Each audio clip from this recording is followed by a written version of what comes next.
नाम की बराबरी कोई नहीं कर सकता। ये किस नाम की बात कही जा रही है, कभी सोचा है? क्योंकि जब से संत मत पर कदम रखा है, यहां पर तो नाम की ही चर्चा सुनी है अब तक। धर्मशास्त्रों में भी नाम का ही तो सारा का सारा खेल छुपा हुआ है। सतगुरु भी कहते हैं कि नाम का पल्ला पकड़ो तभी कुछ बनेगा, और जिन्होंने नाम के साथ अपनी आत्मा को जोड़ा हुआ है उन्होंने ही कुछ अपना बनाया है। वरना दुनिया तो खाली हाथ आती है और खाली हाथ ही जाती है। दुनियावी की चंद चीज़ें ज़रूर इकट्ठा करके लोगों को वो समझाने की कोशिश करते हैं कि उन्होंने कुछ जोड़ लिया, लेकिन भाई जो उन्होंने जोड़ रखा है ये उनके पास पल्ले कुछ नहीं साथ जाता, ये तो सब यहीं का यही रह जाता है। कहते हैं नाम ही है जो साथ जाता है हमारे, और हम इस नाम के साथ ही नहीं जुड़ पाते। मैं दूसरों की क्या कहूं, मैं खुद की कहता हूं।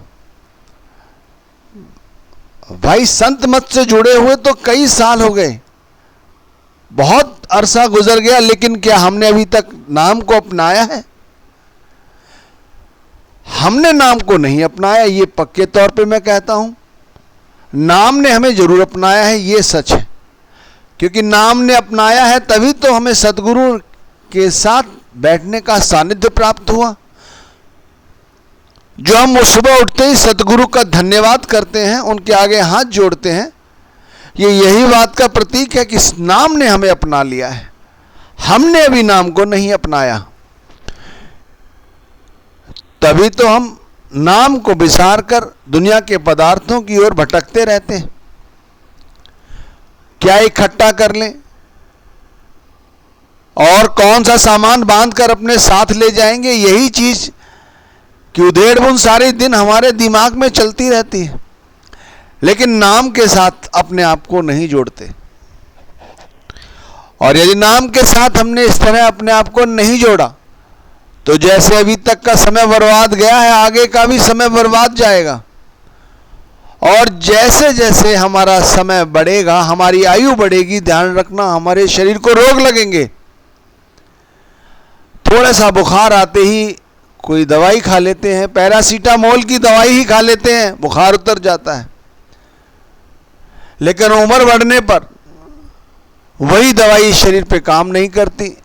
ये तो मैंने छोटी सी बीमारी की बात कही है, ऐसी अनगिनत बीमारियां लगती हैं शरीर को, फिर तरह तरह की प्रिस्क्रिप्शन लो, उसके बाद दवाइयां खाओ, ऑपरेशन कराओ, फिर भी शरीर को आराम नहीं। लेकिन भाई छोटा सा काम नहीं कर सकते? एक छोटी सी प्रिस्क्रिप्शन जो हमारे सतगुरु ने लिखी है, नाम, इस नाम के साथ अपने आप को नहीं जोड़ पा रहे हैं और क्या कर सकेंगे? भाई मैं किस नाम की बात कर रहा हूं, पहले ये समझो। एक वो नाम है जो तुम्हारा है, मेरा है, जिससे लोग हमें बुलाते हैं, और एक वो नाम है जो कहते हैं उस परमात्मा का नाम है, परमेश्वर का नाम है, जिसके साथ हमें जुड़ने के लिए हमारे सतगुरु कहते हैं। जिस नाम से तुम्हें हमें बुलाया जाता है, इसे वर्णात्मक नाम कहा गया है संत मार्ग पर, और जिस नाम के साथ हमारी आत्मा जुड़ती है उसे धुनात्मक नाम कहा गया है। धुनात्मक यानी कि सूक्ष्म नाम, जिसके साथ आत्मा का संबंध जुड़ जाए तो समझ लो परमात्मा के साथ हमारा सानिध्य हो गया। और इसी के लिए हम सतगुरु के पास जाते हैं, और सतगुरु ने हमारी भावनाएं देख के, हमारे कर्मों को देखकर हमें यहां से मुक्ति से प्रदान करने के लिए तो नाम रूपी की प्रिस्क्रिप्शन लिख दी, दे दिया, और हमने वो प्रिस्क्रिप्शन उठा के रख ली। ये नहीं कि दवाई खाते कुछ आराम मिलता, लेकिन भाई जिन्होंने इस दवाई को खाया है, इस दवाई को खाया है, परहेज किया है, उन्होंने अपने आप को कुछ बनाया है। वही समझ पाए हैं जीवन का सच्चा उद्देश्य है क्या। गोस्वामी तुलसीदास जी महाराज ने रामचरितमानस के अंदर नाम के विषय में बहुत कुछ लिखा है। उन्हीं की एक चौपाई है जिसे मैं आज आपके साथ साझा कर रहा हूं। वो कहते हैं, कहां कहां लग नाम बढ़ाई, राम न सके राम गुन गाई। मैं कहां कहां तक उस नाम की महिमा करूं, कहां तक? कौन सा नाम? राम का नाम, वो राजा दशरथ के पुत्र का नाम, वो राम, या कोई और राम, या कोई और नाम? भाई ये कोई और नाम है। वो ये नाम कहते हैं वो नाम है जो परमात्मा के धुर से चला है। फिर चाहे उसे जिस धर्म में हो, जिस जाति में हो, जिस तरह भी तुम समझ सको, तुम्हारी मौज। सदगुरु ने तो नाम का जो दान था वो दे दिया, वो वही नाम है। फिर चाहे उसे राम नाम कहो, चाहे कृष्ण नाम कहो, या कोई अन्य नाम कहो, ये तुम्हारे अपनी इच्छा। लेकिन वो कहते हैं कहां तक मैं इस नाम की बढ़ाई करूं, कहां कहां लग नाम बढ़ाई, कहां तक करूं? सतयुग ले लो, त्रेता ले लो, द्वापर ले लो, कलयुग, सतयुग से लेके कलयुग तक आज तक नाम नाम नाम, सिर्फ नाम की चर्चा ही की जाती है कि जैसे भी उस नाम के साथ अपने आप को जोड़ लो। राम न सकहीं नाम गुण गाई। ध्यान रखना, ये दशरथ का पुत्र जो है, इससे पहले भी इस नाम की चर्चा की है संतों महात्माओं ने। तो नाम बड़ा पौराणिक हो गया और इसी नाम के साथ हमें जुड़ना है।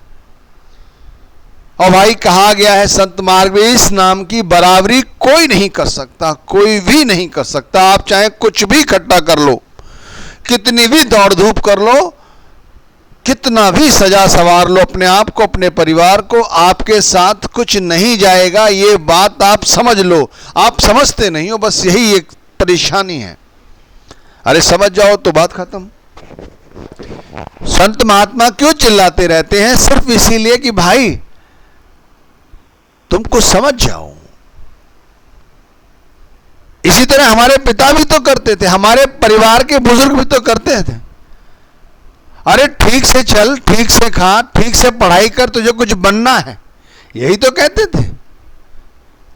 और सतगुरु क्या? सतगुरु भी यही कहते हैं, भाई ठीक से नाम की कमाई कर, ठीक से नाम की सिमरन कर, भजन कर, नाम के साथ अपनी आत्मा को जोड़ के रख।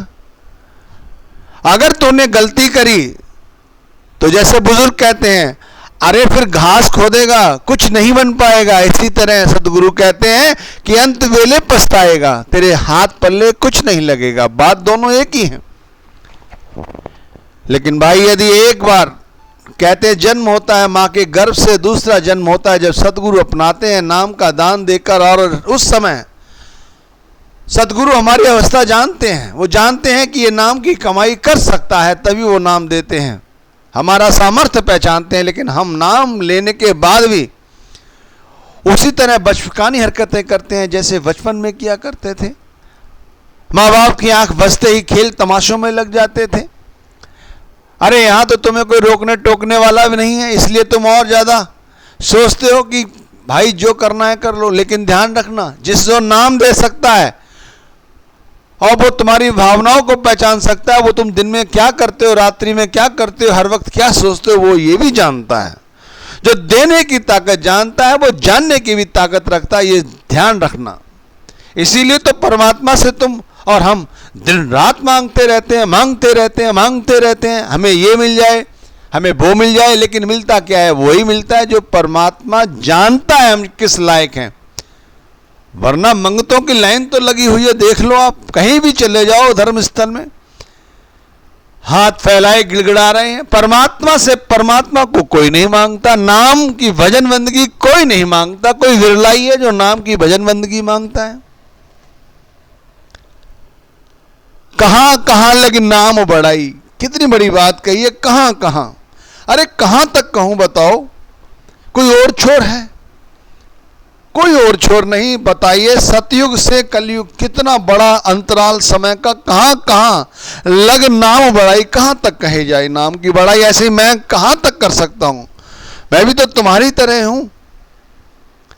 एक चौपाई है जो कह रही है कि नाम की बढ़ाई कोई व्यक्ति कहीं से लेके कहीं तक नहीं कर सकता। इसी तरह सदगुरु ने नाम दिया है, बता दिया है कि भाई इस नाम को जब तुम अपने अंदर बिठा लोगे तो कहते हैं नाम में आवाज होती है, प्रकाश होता है।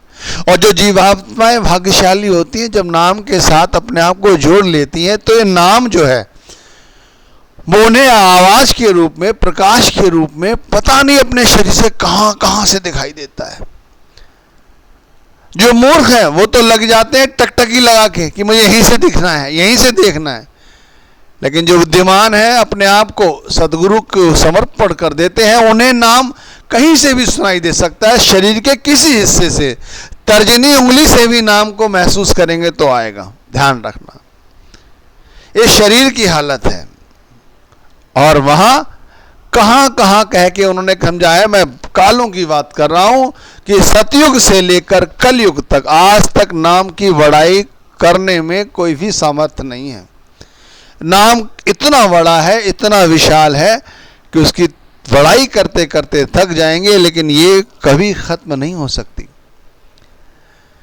चहुं जुग तीन काल त्यों लोका, चहुं जुग तीन काल त्यों लोका, भय नाम जप जीव विशोका। आगे उन्होंने उस चौपाई को और आगे बढ़ा दिया है और कहते हैं चहुं जुग, चारों युग में आप देख लीजिए और अपने चारों ओर खुद गर्दन घुमा के देखिए, और इन चारों युगों में भी यदि चारों ओर देखेंगे आप, पढ़ेंगे शास्त्र, तो पाएंगे हर जगह नाम का ही पसारा है।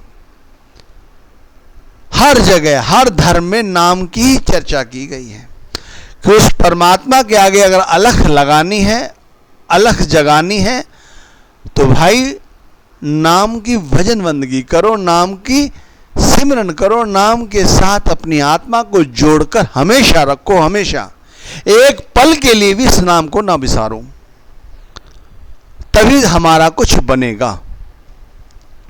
भय नाम जप जीव विवेका। ध्यान रखना, जब हम और आप इस नाम को जपते हैं, सिमरन करते हैं, इसके साथ अपने आप को जोड़ के रखते हैं। कोई बहुत बड़ा काम है क्या नाम को जपना? मैं आपसे पूछता हूं, कोई बहुत बड़ा काम है क्या?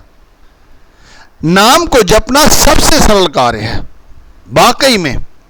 जहां आशा तहां वासा। हमारी जो सोच है नाम के प्रति नहीं है, परमात्मा के प्रति नहीं है, इसीलिए हमें ये कठिन जान पड़ता है। लेकिन सबसे सरल कार्य यही है। हम स्वस्थ हैं तो भी इस कार्य को बड़ा अच्छी तरह कर सकते हैं। अगर हम किसी भी आयु के हैं तब भी इस कार्य को बड़ी ही आसानी से कर सकते हैं। अगर हम बीमार हैं, लेटे हुए हैं, तब भी हम नाम जप सकते हैं। खाते हैं तब भी, चलते फिरते, सोते जागते, उठते बैठते, हर वक्त नाम के साथ अपनी आत्मा को जोड़कर रख सकते हैं, बगैर किसी खर्चे के, बगैर किसी परिश्रम के। अब आप सोचिए, इतना सरल होने के बावजूद भी हम इस नाम के साथ अपने आप को नहीं जोड़ सकते, जिसके लिए वो कह रहे हैं भय नाम जप जीव विशोका। ध्यान रखना इस चीज को, हमें कभी भी इस नाम को विसारना नहीं चाहिए। कुछ भी छूट जाए, सब कुछ मंजूर है, नाम की भजन बंदगी ना छूटे, बस यही मंजूर नहीं होगा। एक बार जिन्होंने ऐसा ठान लिया और इस राह पे चल पड़े, बस समझ लो उन्होंने कभी पीछे मुड़ के नहीं देखा और उन्होंने कुछ पाया है। मैं बार बार पाया की बात कहता हूं, जानते क्या है? धन दौलत तो बहुत पाई है, लेकिन कभी उसने आंतरिक सुख शांति प्रदान नहीं की। लेकिन नाम एक ऐसी ताकत है, एक ऐसी चीज है, एक ऐसा पदार्थ कह लो, या परमात्मा की देन कह लो, या सदगुरु का नूरानी स्वरूप कह लो, कि जब इस शरीर की आत्मा में बस जाता है, इसे अपना लेती है आत्मा, फिर देखो क्या नहीं बनता। चाहे दुनिया में कितना ही शोर होता रहे, लोभ लालच की कितनी ही गंगाएं बहती रहे, नदियां बहती रहे, हवा चलती रहे काम वासनाओं की, लेकिन इनकी अनुभूति इस आत्मा को नहीं होती, इस मन को नहीं होती, इस इंद्रियों को नहीं होती। ये है नाम के साथ जुड़ने का प्रताप।